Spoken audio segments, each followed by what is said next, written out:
Donc pour nous, un marché de définition, c'est un travail assez important, plus important qu'un concours classique, mais en même temps beaucoup plus passionnant. Je trouve que c'est pour un architecte la possibilité d'aller plus loin dans son travail.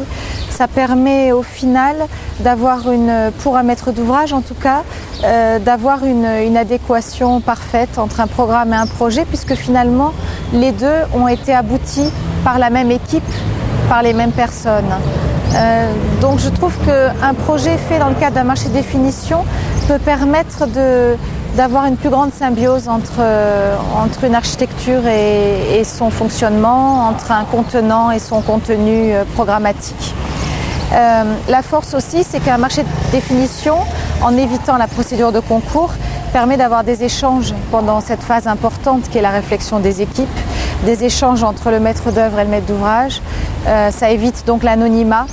Pour nous, ça donne plus de sens au projet, ça nous permet vraiment de voir pour qui on construit, quelles sont les personnes qui sont impliquées dans le projet, qu'est-ce qu'elles pensent vraiment.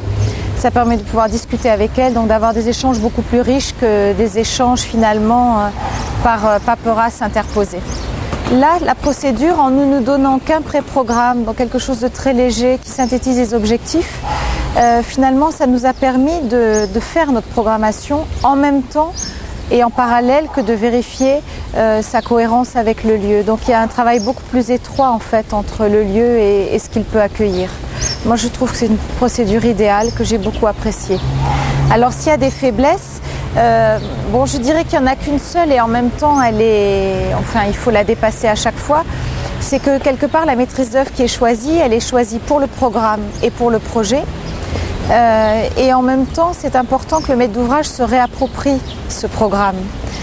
C'est-à-dire qu'il puisse quand même y apporter ses réflexions, le refaire sien et quelque part après engager des études où il y a à nouveau l'équilibre classique qui est nécessaire entre un maître d'ouvrage qui maîtrise le fonctionnement et l'usage futur d'un lieu et un maître d'œuvre qui exécute un bâtiment, qui construit une architecture.